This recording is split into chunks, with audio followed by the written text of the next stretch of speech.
दोस्तों, चीनी राजदूत ने दिल्ली में खड़े होकर कह दिया कि अंडमान और निकोबार आइलैंड के मालिकाना हक इनको लेकर कोई भी दावा कर सकता है और भविष्य में इसको लेकर विवाद भी होगा। और वहीं पर भारतीय नौसेना के वाइस एडमिरल अरुण सिंह जी मौजूद थे। उन्होंने तुरंत जवाब दिया और कहा कि ये बात सही है, क्या पता भविष्य में चीन ही कह दे कि जी 700 साल पहले हमारा कोई एडमिरल जेंग था जो कि एक जहाज लेकर अंडमान और निकोबार आइलैंड पर आया था, इसीलिए अब से अंडमान और निकोबार आइलैंड अब पर हमारा दावा है, ये विवादित क्षेत्र है और इसीलिए हमारा भी इन पर हक बनता है। और ये घटना हुई थी 2016 में और लोगों ने इसे हंसी मजाक में उड़ा दिया था कि देखो चीन ने हरकत करने की कोशिश करी और भारतीय नौसेना के वाइस एडमिरल ने मुंहतोड़ जवाब दिया। लेकिन भारतीय सेना के रणनीतिकारों ने इस मामले को गंभीरता से लिया, क्योंकि दक्षिणी चीन सागर में भी यही कर रहा है। फिलीपींस के जो आइलैंड हैं, जापान की जो जमीनें हैं, उन्हें यही कहकर कब्जाने की फिराक में हैं कि यहाँ पर हमारा 600 साल पहले कोई नौसैनिक आया था, कोई हमारा एडमिरल आया था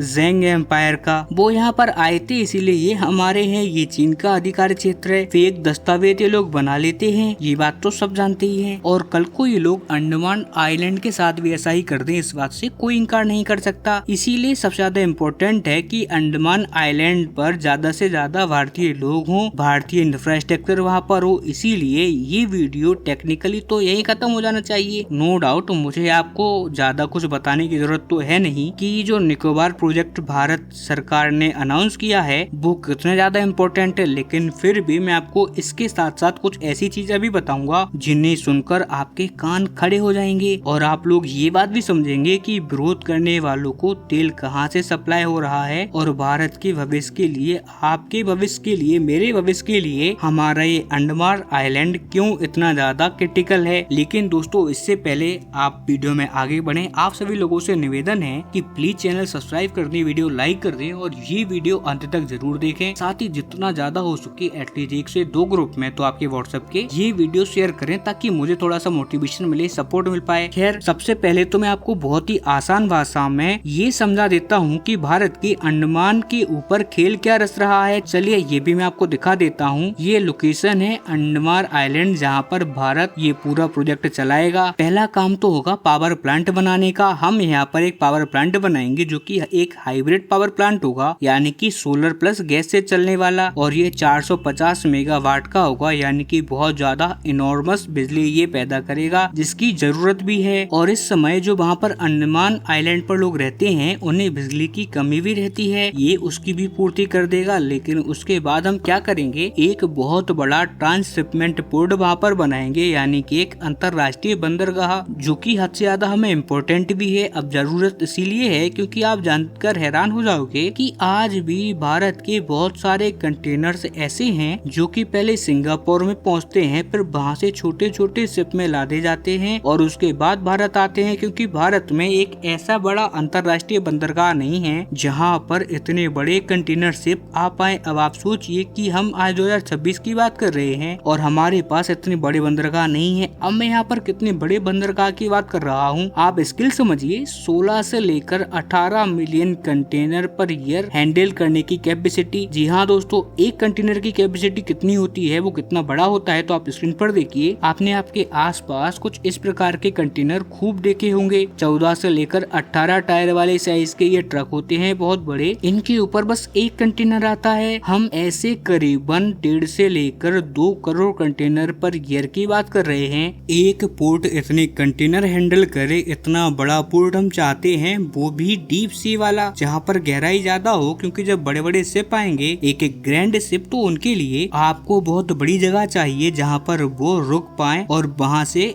अनलोडिंग की जा पाए। हमारे अंडमान आइलैंड के अंदर कुछ इसी तरीके से बनाएंगे, फिर यहाँ पर बड़े शिप आए और उनकी अनलोडिंग हो, और इसके बाद कंटेनर फिर छोटे छोटे शिपों में भारत में पहुँचाए जाएंगे। हमें शिपों के अंदर या चीन की जरूरत नहीं पड़ेगी। उसके बाद तीसरा काम होगा ग्रीनफील्ड इंटरनेशनल एयरपोर्ट, एक ऐसा एयरपोर्ट जो कि 4000 से ज्यादा यात्रियों को संभालने की क्षमता रखेगा, वो भी एक बार में, यानी कि हर वक्त वहाँ पर 4000 यात्री भी इकट्ठा हो जाए तो भी वहाँ पर भीड़ ना हो, यानी कि एक मजबूत एयरपोर्ट होगा। और ये क्या काम करेगा, तो ये पहला तो डिफेंस के लिहाज से यहाँ पर लड़ाकू विमानों को उतार सकेंगे और यात्री एयरक्राफ्ट भी हम यहाँ पर उतार पाएंगे। कुल मिलाकर ये डिफेंस के साथ साथ टूरिज्म का भी हब बनने वाला है। इसके अलावा एक नया शहर हम यहाँ पर बनाएंगे, ग्रीन फील्ड कोस्टल सिटी, जहाँ पर हमारे जो डिफेंस वाले लोग हैं वो रह पाएंगे परिवार के साथ। और इतना ही नहीं, टूरिज्म सेक्टर से जुड़े हुए जो रिजॉर्ट्स होंगे, जो होटल्स होंगे, वो भी हम यहाँ पर बनाएंगे, यानी कि टूरिज्म का भी ये एक हब होगा। और हम इसे एक मिनी मालदीव या कहिए कि बाली जैसा एक शहर बना रहे हैं। उसके बाद सबसे आखिरी और सबसे इम्पोर्टेंट काम, डिफेंस इंफ्रास्ट्रक्चर। हम यहाँ पर इतना शक्तिशाली नौसैनिक अड्डा बनाएंगे जो कि पूरे के पूरे साउथ एशिया में किसी ने देखा भी नहीं होगा। हम यहाँ पर अपने सबसे एडवांस शिप और सबसे खूंखार पनडुब्बियां यहाँ पर तैनात करेंगे। ऐसा क्यों, तो इसके लिए आपको थोड़ी सी लोकेशन देखनी पड़ेगी। आप आपकी स्क्रीन पर देखिए, जो हमारे ध्रुव राठी जैसे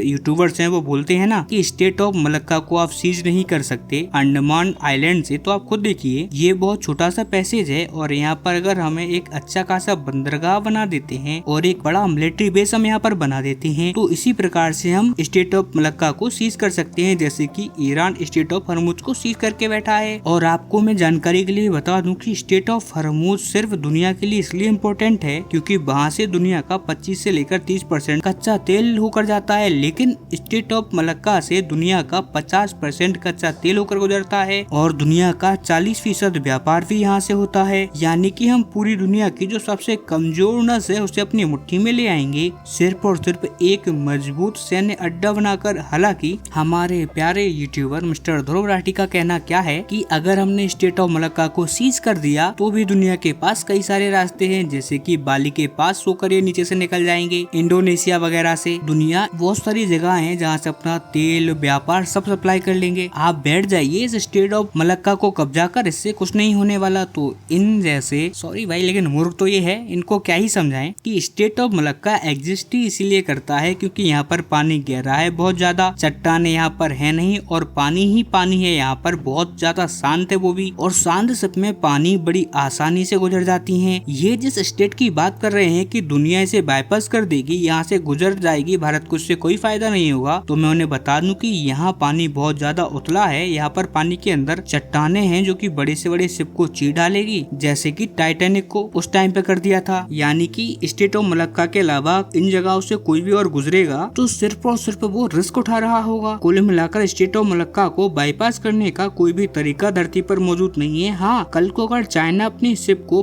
पंख फैलाकर उड़ाने लग जाए या कोई और देश ऐसा करने लग जाए तो फिर नो डाउट बात अलग है और ध्रुव राठी जी एकदम सही है।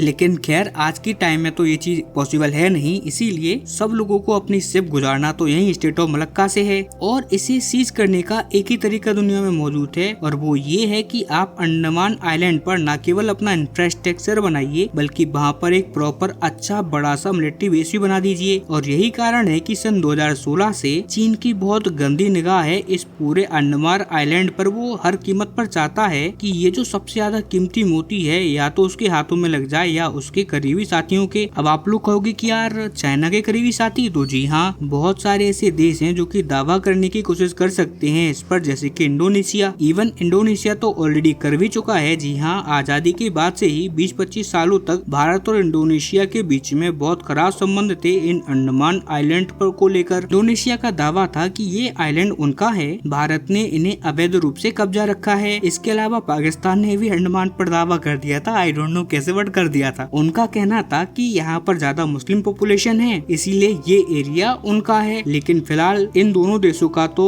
कोई संभावना ही नहीं है कि ये कुछ कर पाएंगे। और साथ ही अब इंडोनेशिया के साथ ही हमारे अच्छे संबंध है, लेकिन कल को क्या पता क्या होगा। हो सकता है कि म्यांमार इस पर दावा ठोक दे, जैसे कि वो चीन की तरफ अभी जा ही रहा है। इसीलिए बेटर है कि हम यहाँ पर अपना खुद का इंफ्रास्ट्रक्चर बना दें, यहाँ पर भारत से लोग आकर बसे। जी हाँ, वो सबसे इम्पोर्टेंट है। इससे न केवल भारत का दावा हमेशा हमेशा के लिए मजबूत हो जाएगा बल्कि हम यहाँ पर नेवल बेस बनाकर इसे एक मजबूत हथियार बना देंगे पूरी दुनिया के खिलाफ। लेकिन हाँ, इस पर हमें कुछ बलिदान भी देना पड़ेगा। बलिदान ये कि वहाँ पर जो कुछ आदिवासी लोग रहते हैं उन्हें हमें विस्थापित करना पड़ेगा। नो डाउट कुछ जंगलों का भी वहाँ पर नुकसान होगा। जो कोरल रीफ है समुद्र के अंदर उसे भी कुछ नुकसान पहुँच सकता है। लेकिन अगर आपको एक लार्जर पिक्चर देखनी है, अपने देश को एक ऐसा फोर्ट्रेस बनाना है जिसे कि कोई भेद ना सके, तो नो डाउट आपको इन कुछ चीजों का बलिदान बलिदान देना पड़ेगा। लेकिन हाँ, अगर इसी काम को बहुत ही प्रोफेशनल लेवल पर किया जाए, प्रॉपर प्लानिंग के साथ ये सब चीजें की जाएं, तो हम इस पूरे के पूरे जो हमारा बलिदान है, नो डाउट ये बहुत बड़ा बलिदान होगा, लेकिन इस बलिदान को हम मिनिमाइज कर सकते हैं, यानी कि कम से कम कर सकते हैं। लेकिन जरा आप भी हमें कमेंट करके आपकी राय देना ना भूलें कि क्या हमें रणनीति के लिहाज से, अपने देश का फ्यूचर देखने के लिहाज से ये बलिदान हमें देना चाहिए या नहीं। आपका जो भी ओपिनियन हो हमें कमेंट में देना ना भूलें। साथ ही चैनल सब्सक्राइब करें, वीडियो को लाइक करें। हम मिलते हैं जल्दी अपनी अगली वीडियो में, तब तक के लिए नमस्कार, जय हिंद।